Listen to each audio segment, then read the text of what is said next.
તો ગયા લેક્ચરમાં આપણે ગતિ વિશે સમજતા હતા અને ગતિ વિશે આપણે એટલું સમજેલા કે અંતરના બે કન્સેપ્ટ સ્થાનાંતર અને પથ લંબાઈ બંનેનો એકમ મીટર બંનેનું પાસું L1 પણ અંતર એટલે કે પથ લંબાઈ જેને કહીએ છીએ એટલે કાપેલું કુલ અંતર સ્થાનાંતર એટલે અંતિમ અને પ્રારંભિક બિંદુ વચ્ચેનું ટૂંકામાં ટૂંકું અંતર તો આટલો કન્સેપ્ટ આપણે વચ્ચે એક વધારાનો નાખી દઈએ છે આલેખ આ ચેપ્ટરમાં આપણે સમજવાની ત્રણ વસ્તુ છે અંતર વેગ પ્રવેગ બરાબર છે અંતરમાં સમયની સાપેક્ષે થતો ફેરફાર એટલે વેગ જે 9મા ધોરણમાં આપણે સમજી ગયા છે જેને ઇંગ્લિશમાં આપણે ઘણી બધી વાર સ્પીડ ઝડપ વેલોસિટી ઘણા શબ્દો વાપરતા હતા જેમ કે આપણી ગાડી 100 કિલોમીટર પ્રતિ કલાકની ઝડપે જઈ રહી છે તો 100 એ ઝડપ છે આટલું ખબર પડી ગઈ હા કે ના તો આજે આપણે એ પહેલા કેટલોક ટોપિક જે કામનો છે એ સમજાવી દઉં છું આલેખ સમજી લો આલેખ ઇંગ્લિશમાં ગ્રાફ બે એક્સિસ અને ત્રણ એક્સિસ ના આલેખ હશે સમજી લો જ્યારે હું એવું વિચારું કે અહીંયા આગળ આપણે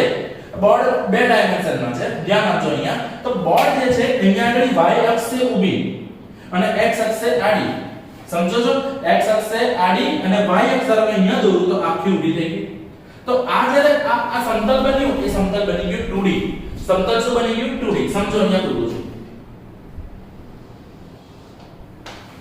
કે આ રીતે ઊભી અક્ષ છે y આડી અક્ષ છે x બરાબર તો આ રીતે આ શું થઈ ગયું આ થઈ ગયું દ્વિપરિમાણીય એટલે દ્વિપરિમાણીય એટલે 2D અહીંયા આગળ ત્રીજી x એડ કરું ત્રીજી x હું આ રીતે લખું છું એક્ઝેક્ટલી આ રીતે પણ હવે આ રીતે હું દોરું છું પણ દોરાય છે જુઓ ના દોરાતું નથી તો હવે જ્યારે આપણે આ રીતે ત્રીજો ડાયમેન્શન એડ કરવો છે તો એના માટે હું શું કરીશ અહીંયા આગળ આ રીતે બતાવીએ છે એક્ચ્યુઅલી આનો મતલબ થાય છે આ રીતે સમજી ગયા તો આ થઈ ગઈ આપણી z એક્સિસ બરાબર છે અને દરેક એક્સિસ માં સમજો ત્રણે ત્રણ એક્સિસ નું જે છેદ બિંદુ છે એ છેદ બિંદુને આપણે કહીએ છીએ ઉગમ બિંદુ O બોલો આટલું ખબર પડી કે ઉગમ બિંદુ O ઉગમ બિંદુની જમણી તરફ ઉગમ બિંદુથી ઉપરની તરફ ઉગમ બિંદુથી બહારની તરફ બધા જ માપ આપણે લઈશું ધન બધા જ માપ આપણે ક્યાં ગણીશું ધન તો ઉગમ બિંદુથી ડાબી તરફ ઉગમ બિંદુથી નીચેની તરફ અને ઉગમ બિંદુથી પાછળની તરફ બધા જ અંતર આપણે કેવા લઈએ છે ઋણ બોલો આટલું ખબર પડી ગઈ અને આ થઈ ગયો આપણો કોમન સામાન્ય કન્સેપ્ટ આલેખ 2D અને 3D માં સમજી ગયા આલેખમાં એક વસ્તુ સમજી લો કે આપણે આલેખ જે 9મા ધોરણમાં સમજતા હતા એમાં અને 11મા ધોરણના આલેખમાં આસમાન જમીનનો ફરક છે અંતર વિરુદ્ધ સમયનો આલેખ કે વેગ વિરુદ્ધ સમયનો આલેખ કે પ્રવેગ વિરુદ્ધ સમયનો આલેખ તો જે આલેખ છે આલેખનો ઉપયોગ છે એક જ કમ્પેરીઝન કરવા માટે કમ્પેરીઝન કરવું છે તમારે કોનો કમ્પેરીઝન કરવું છે ધારો કે ક્રિકેટ ટીમ છે ક્રિકેટ ટીમના બે સ્કોર વચ્ચે કમ્પેરીઝન કરવું છે તો આપણે શું કરીશું આલેખ લઈશું હા કે ના બે ટીમના આપણે સમજો રન રેટ છે કે સ્ટ્રાઇક રેટ છે કે વિકેટો છે એના માટે અલગ અલગ આલેખ આવતા હોય છે હા કે ના તો સમજી લો આપણે ત્રણ પ્રકારના આલેખ અહીંયા સમજવાના છે એક છે અંતર વિરુદ્ધ સમય તો જે વિરુદ્ધ છે ને એ વિરુદ્ધ માટે બેટા એરો વપરાય છે અંતર માટે x સમય માટે t આટલું ખબર પડી ગઈ પહેલો આલેખ બીજો આલેખ છે વેગ વિરુદ્ધ સમયનો આલેખ વેગ એટલે વેલોસિટી v વિરુદ્ધ સમય એટલે કે t ત્રીજો છે પ્રવેગ acceleration a વિરુદ્ધ સમય t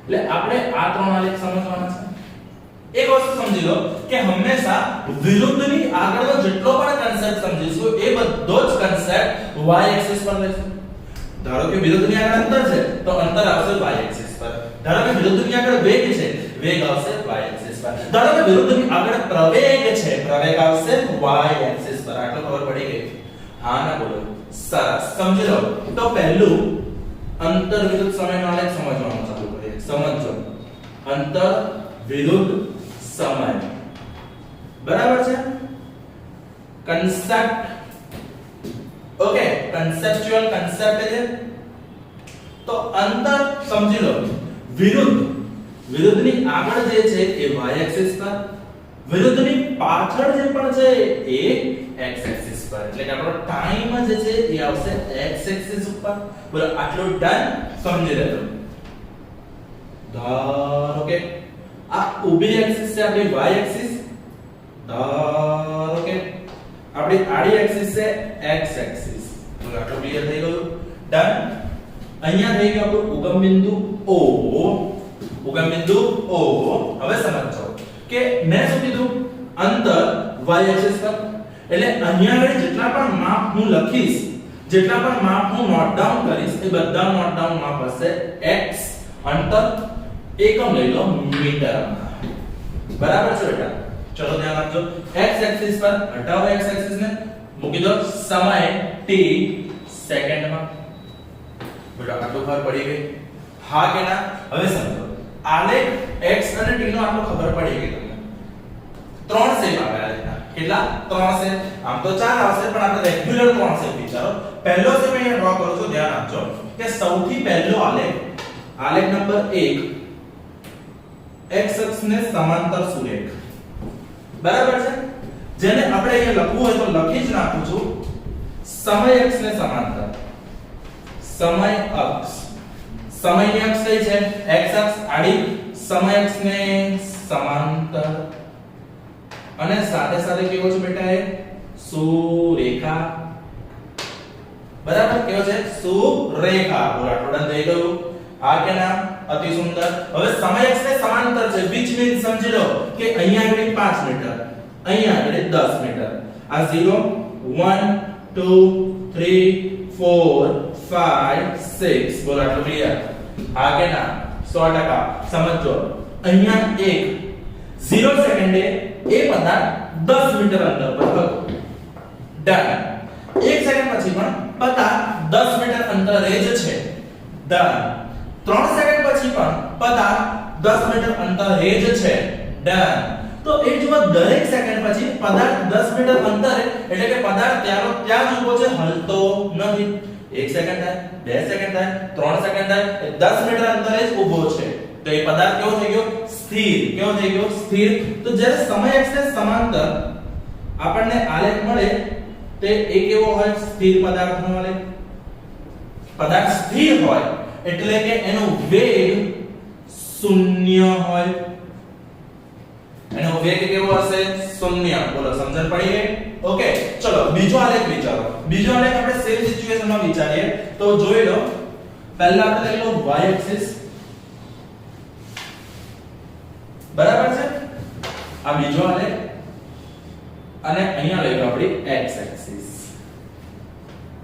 બરાબર છે અંતર્વિરુદ્ધ સમય છે એટલે અંતરને ક્યાં લઈશું બેટા આપણે અંતરને લઈશું y એક્સિસ પર અંતર x મીટરમાં આડી સમયની અક્ષ છે તો સમયને લઈ લો સેકન્ડમાં બરાબર છે પહેલો આલેખ હતો સમય અક્ષને સમાંતર સુરેખ બીજો આલેખ આપણને આ રીતે મળે છે સુરેખ પણ સમાંતર સુરેખ અને સાદી સુરેખમાં ફરક છે આ કેવી છે સમાંતર સુરેખ છે ધ્યાન આપજો હો બેટા આ કેવી છે સમાંતર સુરેખ છે આ સમાંતર નથી આ ખાલી સુરેખા છે તો સમજો અંતર્વિરુદ્ધ સમયનો આલેખ જો સુરેખ મળે અંતર્વિરુદ્ધ સમયનો આલેખ જો કેવો મળે સુરેખ તો પદાર્થ કેવી ગતિ કરે પૂછાઈ જવાનું માર્કમાં નવમા ધોરણમાં પણ આપણે આવી ગયો છે ચલો તો પદાર્થ કેવી ગતિ કરશે અચળ વેગી ગતિ કેવી કરશે અચળ વેગી ગતિ અહીંયા વેગ શૂન્ય છે અહીંયા વેગ હશે પણ એ વેગ કેવો હશે અચળ કેવો હશે અચળ એટલે કે પદાર્થ અચળ વેગી ગતિ કરે છે કેવી રીતે સમજો પહેલા આપણે અહીંયા નોટ ડાઉન કરી દઈએ બરાબર છે ચલો જુઓ શૂન્ય ધારો કે 5 10 15 20 25 બરાબર છે અહીંયા જોજો 1 2 3 4 ચલો 5 બોલો આટલું ખબર પડી ગઈ હા કે ના હવે ધ્યાન આપજો હા બેટા પહેલી સેકન્ડે પદાર્થ કેટલા અંતર પર છે 5 મીટર પર ઓકે બીજી સેકન્ડે પદાર્થ ક્યાં પહોંચી ગયો 10 મીટર પર ત્રીજી સેકન્ડે પદાર્થ ખસીને ક્યાં પહોંચી ગયો 15 મીટર પર તો તમે સમજો દર સેકન્ડે દરેક 1 સેકન્ડના ગેપ વચ્ચે પદાર્થ કેટલું અંતર કાપે છે 5 મીટર કેટલું અંતર કાપે છે 5 મીટર એટલે અંતરનો ફેરફાર ભાગ્યા સમય, અંતરનો ફેરફાર 5 મીટરનો અને સમયનો ફેરફાર 1 સેકન્ડનો, તો એ અંતરથી સમયનો આલેખમાં વેગ મળી જશે. આટલું ખબર પડી ગઈ? હા કે ના? ચલો ધ્યાન રાખો કે આપણે અહીંયા આગળ એક આલેખ આ દોરી નાખ્યો છે. બરાબર છે? સમજી લેજો હવે. હવે આ આલેખ પરથી તમને વેગનો કન્સેપ્ટ સમજાવું છું, ધ્યાન આપતા રહેજો. બરાબર? વેગ. તો વેગ ઝડપ કહો કે વેગ કહો અત્યારે, બરાબર છે? વેગ કહો કે ઝડપ કહો, બેવના કન્સેપ્ટ માટે અત્યારે એક લોજિક સમજો. અંતરમાં થતો ફેરફાર, અંતરનો ફેરફાર ભાગ્યા તે માટે લાગતો સમય, એને કહેવાય વેગ અથવા ઝડપ. ફરીવાર, કોઈ પણ પદાર્થના અંતરમાં થતો ફેરફાર અથવા કોઈ પણ પદાર્થના સમયની સાપેક્ષે અંતરમાં થતો ફેરફાર એટલે કે વેગ અથવા ઝડપ, વેગ અથવા ઝડપ. બોલો આટલો ખબર પડી ગઈ? હા ના બોલો યાર? સરસ. જુઓ તો વેગ એટલે અંતરનો ફેરફાર ભાગ્યા સમય. જો હું લખું તો v બરાબર delta x upon delta t, કારણ કે જ્યારે આપણે ફેરફાર લઈશું ત્યારે શું લઈશું? ડેલ્ટા. ડેલ્ટા એટલે ફેરફાર, ડેલ્ટા એટલે ફેરફાર, ફેરફાર એટલે અંતિમ માઈનસ પ્રારંભિક. યાદ આવ્યું? ફરીવાર બોલજો. શું? ડેલ્ટા એટલે ફેરફાર, ફેરફાર એટલે અંતિમ માઈનસ પ્રારંભિક. આટલું ખબર પડી ગઈ? હા કે ના? અહીંયા આપણે એક સમજો, આ 0 છે, બરાબર છે? એક બાઈક લઈને એક ભાઈ આગળ જાય છે. સમજજો હો. બાઈક લઈને એક ભાઈ આગળ જાય છે. 0 મીટર 0 સેકન્ડ, બરાબર? 1 સેકન્ડ પછી એ ભાઈ પહોંચ્યા 5 મીટર. એક્ઝેક્ટ બીજી 1 સેકન્ડ પછી ભાઈએ પોતાની બાઇક તો ચાલુ જ રાખી હતી, તો બીજી 1 સેકન્ડ પછી ક્યાં પહોંચ્યા? 10 મીટર. ત્રીજી સેકન્ડે ક્યાં પહોંચશે? 15 મીટર. ચલો આટલી વસ્તુ ખબર પડી ગઈ? હા કે ના? હવે તમે સમજો કે જ્યારે એ પહેલી સેકન્ડે 5 મીટર, બીજી સેકન્ડે 10 મીટર, ત્રીજી સેકન્ડે 15 મીટર, એટલે કે પદાર્થ સ્થિર તો નથી. પદાર્થ સ્થિર નથી, અને જો પદાર્થ સ્થિર નથી એટલે કે જો પદાર્થ ગતિ કરી રહ્યો છે, તો ગતિ કરતા પદાર્થનો ક્યાંક ને ક્યાંક કંઈક ને કંઈક વેગ તો હશે. તો વેગ શોધવા માટે શું કરીશું? અંતરનો ફેરફાર ભાગ્યા તે માટે લાગતો સમય. ચલો આ A બિંદુથી B બિંદુએ પહોંચ્યો, તો B થી A ફેરફાર એટલે શું? ડેલ્ટા એટલે ફેરફાર, ફેરફાર એટલે અંતિમ માઈનસ પ્રારંભિક. તો સમજો 5 માઈનસ 0, કારણ કે પહેલા શરૂઆત નથી કરી, B પર પહોંચ્યો. તો જો હું અહીંયા લખું વેગ. વેગ બરાબર અંતરમાં થતો ફેરફાર ભાગ્યા તે માટે લાગતો સમય. ડેલ્ટા એટલે ફેરફાર, ફેરફાર એટલે અંતિમ માઈનસ પ્રારંભિક. t2 minus t1. બોલો આટલો કન્સેપ્ટ ક્લિયર થયો બેટા? હા કે ના? તો ચલો અહીંયા આગળ અંતર, આ અંતર છે, આ x1 છે, આ x2 છે, આ x3 છે, આ x4 છે. ડન. આ t1 t2 t3 t4. બોલો આટલું ખબર પડી ગઈ? હા કે ના? 100%. હવે સમજો x2 x1, x2 કેટલા છે? 5 માઈનસ x1 કેટલા છે? 0 અપોન t2 કેટલા છે? 1 માઈનસ t1 કેટલા છે? 0. બરાબર છે? તો v1 આટલા ગાળા વચ્ચેનો, આટલી રેન્જ વચ્ચે, ગાળો એટલે બોલવા વાળી ગાળો નહીં, રેન્જ વાળી ગાળો, તો એના વચ્ચે વેગ કેટલો મળી ગયો આપણને? 5 મીટર પ્રતિ સેકન્ડ. બોલો આટલું ક્લિયર થઈ ગયું? આ પહેલો તબક્કો ગણ્યો. ચલો બીજો તબક્કો ગણો, જ્યારે B થી C પહોંચ્યો. બીજા તબક્કામાં પહોંચ્યો B થી C. V2 C પર હતો એટલે અંતર, અંતિમ માઈનસ પ્રારંભિક. અંતિમમાં ક્યાં હતો? x3 પર. પ્રારંભમાં ક્યાં છે? x2 પર. બરાબર? અપોન અંતિમ સમયમાં ક્યાં છે? t3 પર. પ્રારંભના સમયમાં ક્યાં છે? t2 પર. સમજી ગયા? ચલો તો x3 કેટલો છે? x3 10 માઈનસ x2 કેટલો છે? 5 ભાગ્યા t3 કેટલો છે? 2 માઈનસ t2 કેટલો છે? 1. સમજણ પડી? કશું ના કર્યું, અહીંથી કિંમત મૂકી છે. બરાબર છે? એટલે આ થઈ ગયો ફરીવાર 5 ભાગ્યા 1, 5 મીટર પ્રતિ સેકન્ડ. બરાબર છે? સેમ અંતરાલ તમે C થી D લેશો ને, તો C થી D માટે પણ ઝડપ તો મળવાનો છે કેટલો? 5 મીટર પ્રતિ સેકન્ડ. સમજો તો હવે એક વસ્તુ સમજી લો કે એને જ્યાંથી ગતિની શરૂઆત કરી અને જ્યાં ગતિનો અંત કર્યો ત્યાં સુધી એની ઝડપ કન્ટીન્યુઅસલી દરેક અંતરાલમાં દરેક સેકન્ડમાં એક સરખી છે 5 5 5. તો એ કેવી ગતિ છે કે અચળ વેગી ગતિ, કારણ કે વેગ બદલાતો નથી અને જે વસ્તુ બદલાય નહીં એ કેવો થઈ જાય અચળ. કેવો થઈ જાય અચળ. તમે અહીંયા એક વસ્તુ જોઈ લો કે v1 છે એટલો જ v2 છે એટલો જ v3 છે એટલો જ v ગણી દો 5 મીટર પ્રતિ સેકન્ડ. હા કે ના? તો આ જે થઈ ગયું અચળ વેગ થઈ ગયો અને આ બાબાની ગતિ અચળ વેગી ગતિ થઈ ગઈ.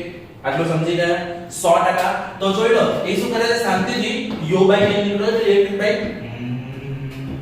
તો 10 સેકન્ડે કેટલું અંતર કાપશે 5 મીટર. 3 સેકન્ડ પછી ક્યાં છે 15 મીટર. 5 સેકન્ડ પછી ક્યાં છે 25 મીટર. કારણ કે 10 સેકન્ડે 5 મીટર. હા કે ના? 10 સેકન્ડ પછી ક્યાં હશે 50 મીટર. હા કે ના? 20 સેકન્ડે ભાઈ 100 કિલોમીટર મોડાસા પહોંચી ગયા. હા, તો સમજી લો કે એની અચળ વેગી ગતિ છે. ના થાય છે વેગમાં ઘટાડો, ના થાય છે વેગમાં વધારો. સમજી ગયા? આ ભાઈનો એક જ કોન્સેપ્ટ છે, ઘટે તો જિંદગી ઘટે, બીજું કંઈ ના ઘટે. બોલો ડાય.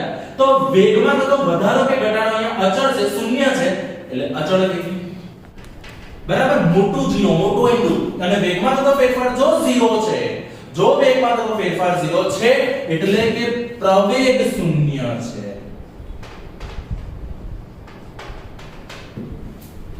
કારણ કે જેવી રીતે અંતરનો સમયની સાપેક્ષે ફેરફાર લઈએ તો વેગ મળે છે, એવી રીતે વેગનો સમયની સાપેક્ષે ફેરફાર લઈશું તો આપણને પ્રવેગ મળશે. આટલું ખબર પડી ગઈ? હા કે ના? નો ડાઉટ આજનો વિડિયો લાંબો છે પણ બહુ જ કામનો છે. બોલો આટલું ક્લિયર થઈ ગયું કે જ્યારે આ રીતનો આલેખ મળે, જ્યારે આ રીતનો આલેખ મળે છે એનો મતલબ એવો છે કે પદાર્થ અચળ વેગી ગતિ કરે છે અને જે વસ્તુ અચળ રહે એ બદલાતું નથી. તો પદાર્થની અચળ વેગી ગતિ એટલે કે ના થાય વેગમાં વધારો, ના થાય વેગમાં ઘટાડો, ના વધે પ્રવેગ, ના વધે પ્રતિપ્રવેગ. એટલે પ્રવેગ કેટલો થઈ ગયો? શૂન્ય. આટલું સમજણ પડી ગઈ? એટલે વેગનો કન્સેપ્ટ થોડો ઘણો આવી ગયો.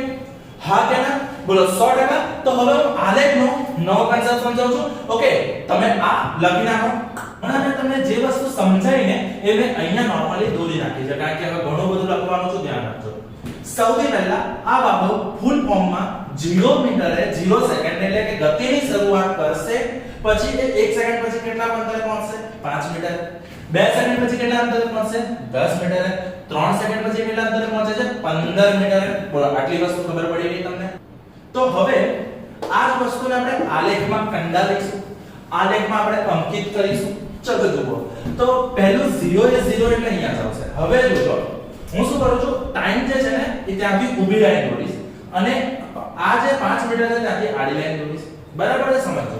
એટલે કે આ જે 1 સેકન્ડ છે તો 1 સેકન્ડ જે આપણે અહીંયા ઊભી આ રીતે દોરી અને 5 મીટર જે આપણે આડી આ રીતે દોરી. સમજી ગયા આટલી વસ્તુ? બરાબર છે? તો આ થઈ ગયો આપણો પહેલો બિંદુ. એટલે કે જ્યારે O A B અને C આ રીતની પરિસ્થિતિ આપણે વિચારો તો એ પરિસ્થિતિ પર એ આ બિંદુએ પહોંચ્યો છે. બોલો સમજી ગયા આટલી વસ્તુ? હા કે ના? ચલો B પરિસ્થિતિ એટલે કે 2 સેકન્ડે 10 મીટર. બરાબર છે? તો 2 સેકન્ડ થી ઊભી ખેંચી, 10 મીટર થી આપણે આડી ખેંચી, તો અહીંયા આગળ ભેગું થયું બિંદુ મળ્યો આપણને B. બોલો સમજી ગયા? તો અહીંયા આગળ આપણને B પોઈન્ટ મળી ગયો આ વાળો. હવે C પોઈન્ટ ની વાત કરીએ 3 સેકન્ડે 15 મીટર. 3 સેકન્ડ વાળી લાઈન એટલે 3 સેકન્ડે અહીંયા ખેંચો ઊભી. બરાબર છે? 3 સેકન્ડે ખેંચો ઊભી લાઈન. ચલો ધ્યાન આપજો. બરાબર? અને 15 સેકન્ડે ખેંચો આડી લાઈન. એટલે આપણને ઓલમોસ્ટ અહીંયા મળી ગયો C પોઈન્ટ. બોલો આટલું ડન થઈ ગયું? હા કે ના? હવે આ જે ABC છે એ ABC ને જોડો. એટલે પહેલો બિંદુ અહીંયા હતો, ગતિની શરૂઆત અહીંથી કરી, A પહોંચ્યો, B પહોંચ્યો, C પહોંચ્યો, કન્ટીન્યુઅસલી કનેક્ટ કરો છો, ડોટ્સ જોડો છો તમે, તો આ રીતે આપણને એક રેખા મળી. સમજજો, ધ્યાન આપજો. અહીંથી આ રીતે આપણને એક રેખા મળે છે. બરાબર છે? આ B point, A point, C point. Done. તો આ રીતનો આલેખ મળ્યો સુરેખ. આ આલેખ શું મળ્યો આપણને? સુરેખ. આટલું ખબર પડી ગઈ. અને આ સિચ્યુએશનમાં આપણે શું કર્યું હતું? વેગ બરાબર અંતરનો ફેરફાર ભાગ્યા તે માટે લાગતા સમયનો ફેરફાર, એટલે આ ફેરફાર એટલે ડેલ્ટા એટલે ફેરફાર, ફેરફાર એટલે અંતિમ માઈનસ પ્રારંભિક, x2 x1 upon d2 d1, x3 x2 upon d3 d2, x4 x3 upon d4 d3. બોલો આપણે એટલે દરેક દરેક ઇન્ટરવલમાં દરેક અંતરાલમાં આપણને વેગ મળતો તો 5 મીટર પ્રતિ સેકન્ડ. અને આ બધા કન્સેપ્ટ તમે ઓલરેડી નવમામાં સમજી ચૂક્યા છો. તો હવેનો કન્સેપ્ટ જે નવો તો ના કહેવાય, જૂનો કહેવાય, નવમામાં હતો જ. ફરીવાર સમજાવું છું, એ જે કન્સેપ્ટ નવમામાં ઓલરેડી ભણી ચૂક્યા છો એ કન્સેપ્ટ છે તમારો ઢાળ. હા, આલેખનો ઢાળ. આ કન્સેપ્ટ તમારે ખાસ સમજવાનો છે. જો અહીંયા માઇનર દોરું છું કે આ રીતે કોઈ પણ એક આલેખ છે, બરાબર છે. અહીંયા હું બે ગતિની કમ્પેરીઝન કરું છું. ધારો કે એવું સમજી લો કે આપણો અંતર વિરુદ્ધ સમયનો જ આલેખ છે અને એમાં હું બે ગતિની કમ્પેરીઝન કરું છું. એક ગતિ આ છે, ધારો કે પદાર્થ A ની ગતિ છે અને આ છે પદાર્થ B ની ગતિ. ચલો, આટલું ખબર પડી ગઈ? હા કે ના? તો અહીંયા આપણે બંને આલેખમાં ફરક શું છે? બંને સુરેખ તો છે જ ને, પણ આ છે ને ઓછો ઢાળ વાળો આલેખ છે અને આ જે છે એ વધારે ઢાળ વાળો આલેખ છે. કેવી રીતે ખબર પડે? જુઓ, એક બોલ અહીંયા મૂકો અને એ જ ટાઈમે એક બોલ અહીંયા મૂકો. સૌથી પહેલો કયો બોલ નીચે આવશે? સીધી વસ્તુ છે, B પરથી ઢાળ વધારે છે એટલે સરકતો નીચે આવશે. A પરથી બોલ થોડો ધીમે આવશે. Simple situation. ઓકે, તો ઢાળને બતાવવા માટે આપણે એક્ચ્યુઅલી આ રીતે ત્રિકોણ બતાવીએ છીએ ગણિતમાં. જોઈ લો, ખ્યાલ આવ્યો? તો ઢાળ, જે ઢાળ છે ને, આલેખમાં ઢાળનો ખરેખર સૂત્ર થાય છે y યામનો ફેરફાર, y યામનો ફેરફાર upon x યામનો ફેરફાર. યામ તો ખબર છે ને બેટા, બિંદુઓ, બરાબર. જેમ કે આપણે આ બિંદુ લખવું હોય તો રવિ સર તમને સમજાવી દેશે. x અને y લખો તો અહીંયા આગળ આ બિંદુના યામ શું થાય? 1,5 થાય 100%. તો 1 એટલે x, તો કોઈ પણ યામ આપણે કેવી રીતે લખીએ છીએ? x, y ફોર્મમાં. એટલે એ બિંદુ પર, એ બિંદુએ પહોંચવા માટે ઉગમ બિંદુથી x અંતર અને ઉગમ બિંદુથી y અંતર, બરાબર છે. ચલો, તો સૂત્ર પ્રમાણે આપણે ઢાળને ઇંગ્લિશમાં કહેવાય સ્લોપ. શું કહેવાય છે બેટા? સ્લોપ. જેના માટે સિમ્બોલ ખરેખર છે m. શું સિમ્બોલ છે? m. હવે ઢાળ, y યામનો ફેરફાર, y કોઓર્ડિનેટનો ફેરફાર, જેને આપણે ફેરફાર એટલે delta y upon delta x આવું લખાય. હા કે ના? 110% લખાય. હવે y યામનો ફેરફાર એટલે અંતિમ માઈનસ પ્રારંભિક upon x યામનો ફેરફાર x2 x1. આ થઈ ગયો તમારો મેથેમેટિકલ કન્સેપ્ટ. તો આપણે આનો ફિઝિક્સમાં કઈ જગ્યાએ ઉપયોગ કરીએ છીએ જુઓ. તો અહીંયા આપણે ઢાળ લઈએ છીએ. તો ઢાળ એટલે બેઝિકલી y upon x દેખાય છે. તો આપણે આલેખ લીધો છે અંતર વિરુદ્ધ સમયનો આલેખ. હા, અંતર વિરુદ્ધ સમયનો આલેખ. તો જેમાં y અક્ષની ઉપર આપણે શું લીધું છે બેટા? અંતર. x અક્ષની ઉપર આપણે શું લીધું છે? સમય. x અક્ષની ઉપર આપણે શું લીધું છે? સમય. બોલો, આટલી વસ્તુ ખબર પડી ગઈ તમને? 100%. હવે સમજો. તો આપણે શું કરીએ છીએ? ઢાળ માટે સૂત્ર પ્રમાણે ઢાળ એટલે y upon x. ઢાળ એટલે y upon x, બરાબર. એટલે કે અહીંયા આપણી ઢાળ y પર કોણ છે? અંતર. x પર કોણ છે બેટા? સમય. x પર કોણ છે? સમય, બરાબર છે. પણ હમણાં જ કીધેલું કે અંતર ભાગ્યા સમય એટલે શું થાય? વેગ. શું થાય? વેગ. એટલે આ ઢાળ આપણને શું આપશે? વેગ આપે. આ ઢાળ આપણને શું આપશે? વેગ આપશે. 100% આપણે આની વસ્તુ 110% આવડે. બોલો આવડે. તો સમજી લો, અહીંયા આગળ આપણે લખી નાખીએ કે અંતર વિરુદ્ધ સમયના આલેખનો ઢાળ. આલેખ કયો છે? અંતર વિરુદ્ધ સમય. ઢાળ શું આપે છે? વેગ. શું આપે છે? વેગ. તો લખી નાખો ને યાર, અંતર વિરુદ્ધ સમયના આલેખનો ઢાળ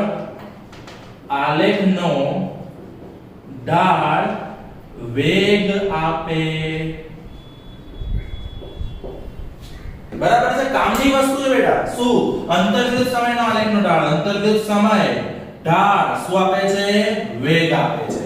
શું આપશે બેટા તમને વેગ આપશે બરાબર આટલું ક્લિયર ને જો તમને સમજો મારે ઢાળ શોધવો છે ઢાળ હું કોઈ બે બિંદુ વચ્ચે શોધું છું ધારો કે મેં ઢાળ લીધો a અને o વચ્ચે બરાબર છે a અને o વચ્ચેનો ઢાળ શોધું છું ચલો તો a અને o વચ્ચેનો ઢાળ છે આ જે ઢાળને હું નામ આપું છું m1 બરાબર બેઝિકલી થયું શું y યામનો ફેરફાર upon x યામનો ફેરફાર ચલો અહીંયા આગળ ઉગમ બિંદુ એટલે 0 0 થઈ ગયું ચલો ધ્યાન આપજો હા બેટા y યામનો ફેરફાર y એટલે 5 અને 0 ઉગમ બિંદુનો y યામ 0 છે આ બિંદુનો y યામ 5 છે તો અહીંયા આગળ શું થઈ ગયું 5 0 upon x યામનો ફેરફાર 1 0 x યામ અહીંયા 1 છે એ બિંદુનો x યામ કેટલો છે 1 અને આનો x યામ કેટલો છે 0 તમે શું કર્યું 5 0 upon 1 0 બરાબર છે તો આ જે બિંદુ છે આ જે ઢાળ છે આ ઢાળ કેટલો મળ્યો આપણને 5 હમણાં શું કીધું અંતર્ગત સમયના આલેખનો ઢાળ શું આપશે 5 એટલે આ o થી a બિંદુ વચ્ચેનો ઢાળ એટલે કે o થી a બિંદુ વચ્ચેનો વેગ શું હતો 5 મીટર પ્રતિ સેકન્ડ ક્લિયર આટલી વસ્તુ ચલો હવે મને ઈચ્છા થાય કે હું a અને b બિંદુ વચ્ચેનો ઢાળ શોધું a અને b બિંદુ વચ્ચેનો ઢાળ શોધું તો a અને b બિંદુ વચ્ચેનો ઢાળ m2 કહી દો ફરીવાર ચલો b બિંદુના યામ લખો x યામ કેટલો છે 2 y યામ કેટલો છે 10 હવે હું શું કરું છું ઢાળ માટે ફરીવાર y યામનો ફેરફાર upon x યામનો ફેરફાર એટલે શું અંતે માઈનસ પ્રારંભિક a પરથી b પર પહોંચેલા અંતિમ બિંદુ b છે પ્રારંભિક બિંદુ a છે અંતિમ યામ 10 છે પ્રારંભિક યામ 5 છે અગર કરું હું y યામની વાત તો અહીંયા આગળ 10 5 upon 2 1 જોઈ લો 10 માંથી 5 જતો 5 ભાગ્યા 1 એટલે m2 પણ કેટલો મળી ગયો આપણને 5 પણ આ શું છે અંતર્વિરુદ્ધ સમય ફરીવાર એ જ વસ્તુ અંતર્વિરુદ્ધ સમયના આલેખનો ઢાળ શું આપે વેગ એટલે બીજા સ્લોટમાં 5 બરાબર ચલો પહેલો સ્લોટ પતી ગયો બીજો સ્લોટ પતી ગયો કેમ ત્રીજો સ્લોટ પણ બાકી રાખીએ આપણે તો ત્રીજો સ્લોટ લઈ લો અહીંયા આગળ b અને c વચ્ચેનો આ ઢાળની વાત કરીએ બરાબર છે ચલો c બિંદુના યામ લખો x પર 3 y પર 15 3,15 બરાબર આટલું ક્લિયર હા કે ના તો હવે આ જે સ્લોટ છે એ સ્લોટનો ઢાળ અહીંયા લખીએ m3 ઢાળ એટલે delta y upon delta x delta એટલે ફેરફાર એટલે અંતિમ માઈનસ પ્રારંભિક અહીંયા અંતિમ 15 પ્રારંભિક 10 કારણ કે b થી c પર ગયા છો એટલે 15 માઈનસ 10 અંતિમ માઈનસ પ્રારંભિક 15 minus 10 upon 3 minus 2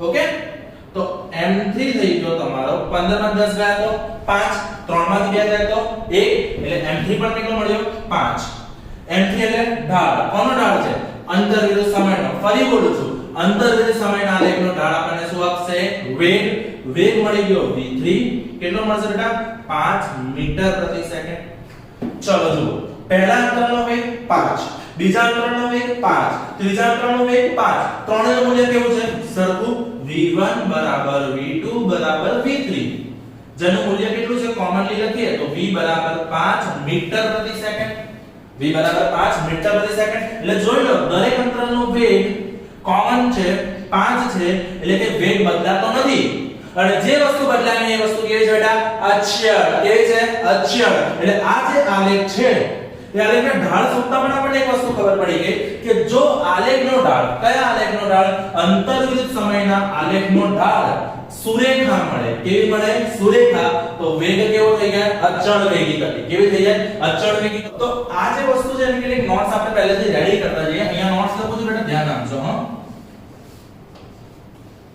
notes okay તમે આપણે કોઈ પણ વિડિયો જુઓ ને ત્યારે એક વસ્તુ સમજતા જાવ જેટલી પણ વસ્તુ કામની હોય જેટલી પણ વસ્તુ લખવા જોઈએ લખવાની આદત પાડો બેટા કારણ કે લેક્ચર વિડિયો છે ને તમારી પાસે બેકઅપ હશે કેટલી વાર ક્લાસમાં લેક્ચર લીધા ઝૂમ પર લેક્ચર લીધા એનો બેકઅપ ક્યાંય નથી મગજમાં એની ઉપર બીજું આવતું જશે તો કેટલીક વાતો ભૂલાઈ જશે. તો જે કામનું લાગે લખી નાખો કારણ કે લખેલું ક્યારે જતું નથી. ચલો પહેલી નોંધ શું અંતર્વિરુદ્ધ સમયના આલેખનો ઢાળ શું આપે? વેગ. બોલો આવડે બરાબર. અંતર્વિરુદ્ધ સમયના આલેખનો ઢાળ આપણને આપશે વેગ. બીજું જો અંતર્વિરુદ્ધ સમયનો આલેખ x અક્ષને સમાંતર સુરેખ મળે છે આ રીતે અંતર્વિરુદ્ધ સમયનો આલેખ x અક્ષને સમાંતર સુરેખ મળે તો પદાર્થ કેવો છે? સ્થિર પદાર્થ. અને સ્થિર પદાર્થ છે એટલે પદાર્થનો વેગ થઈ ગયો 0 મીટર પ્રતિ સેકન્ડ. હા એકમ વગર અધૂરું લાગશે હા બેટા, અને અધૂરું રાખવાનું નહીં. ચલો ત્રીજો પોઈન્ટ x વિરુદ્ધ t નો આલેખ નો ઢાળ આ રીતે સુરેખ મળે, સીધો સુરેખ હા બેટા, ઢાળ વાળો સુરેખ. આલેખ શું મળે આપણને? ઢાળ વાળો સુરેખ. આમાં ઢાળ નથી, આમાં કોઈ ઢાળ છે નહીં, અને ઢાળ નથી એટલે વેગ નથી, કેમ કે બેઝિકલી ઢાળ શું છે? વેગ. એટલે આમાં ઢાળ પણ શૂન્ય, વેગ પણ શૂન્ય, ઢાળ પણ શૂન્ય, વેગ પણ શૂન્ય. આમાં આપણને ઢાળ મળે છે એટલે કે ઢાળ શું છે? વેગ. પણ ઢાળ કેવો છે? અચળ. તો જ્યારે પણ અંતર્વિરુદ્ધ સમયનો આલેખ આપણને આ રીતે ત્રાંસો સુરેખ હોય તો એ શું બતાવે? અચળ વેગી ગતિ. અચળ વેગી ગતિ. આટલું ખબર પડી ગઈ? હા કે ના? ચોથી વસ્તુ જો અંતર્વિરુદ્ધ સમયના આલેખનો ઢાળ તમને આ રીતે પરવલય આકાર મળે છે, સતત બદલાતા ઢાળ મળે છે. શબ્દ સાંભળજો બેટા, શું કહું છું? સતત બદલાતો ઢાળ. ફરીવાર સતત બદલાતો ઢાળ. અને સતત બદલાતો ઢાળ છે એટલે સતત બદલાતો વેગ છે. કારણ કે ઢાળ કો કે વેગ કો એક જ છે ને, ઢાળ કો કે વેગ કો એક જ છે. અહીંયા ઢાળ સતત વધે છે કે ઘટે છે? બેઝિકલી જો સતત ઢાળ વધે છે કે ઘટે છે, ઢાળમાં વધારો કે ઘટાડો બરાબર વેગમાં વધારો કે ઘટાડો. અને જો વેગમાં વધારો કે ઘટાડો એટલે કે પ્રવેગી ગતિ છે. કેવી ગતિ છે? પ્રવેગી ગતિ છે. બરાબર છે? હા જો ઢાળ એક સરખા સમયાંતરે એક સરખો ઢાળ વધતો હોય કે એક સરખા સમયાંતરે એક સરખો ઢાળ ઘટતો હોય which means અચળ પ્રવેગી ગતિ છે. પણ જો પરવલય આકાર આપણને મળે છે એટલે કે ઢાળમાં ફેરફાર છે, અને ઢાળમાં ફેરફાર છે એનો મતલબ ગતિ કેવી છે? પ્રવેગી. ગતિ કેવી છે? પ્રવેગી. બોલો આટલું ખબર પડી ગઈ? 100%. આ નોટ્સ તમારી થઈ ગઈ અંતર્વિરુદ્ધ સમયના આલેખ માટેની. બરાબર? આ નોટ્સ કેવી થઈ ગઈ? અંતર્વિરુદ્ધ સમયના આલેખની. હજી હા પાંચમો તમારે એ આલેખ સમજવો સમજી લેવાય, વાંધો ના આવે કે ઢાળ દર કે આ રીતે મળે છે. એનો મતલબ શું છે? આ રીતના આલેખનો ઢાળ એટલે આ રીતનો આલેખ જે પણ છે સમજી લો. તો આમાં કોઈ ઢાળ ફિક્સ નથી, એટલે કે આમાં કોઈ વેગ અચળ રહેતો નથી. હા વેગી ગતિ છે પણ વેગમાં વધારો ઘટાડો એવી ગતિ છે. સમજી ગયા? આલેખ અંતર્વિરુદ્ધ સમયનો આપણને આટલો આવડશે 100%. તો હવે આપણે આગળના આલેખમાં વધીશું વેગ વિરુદ્ધ સમયનો.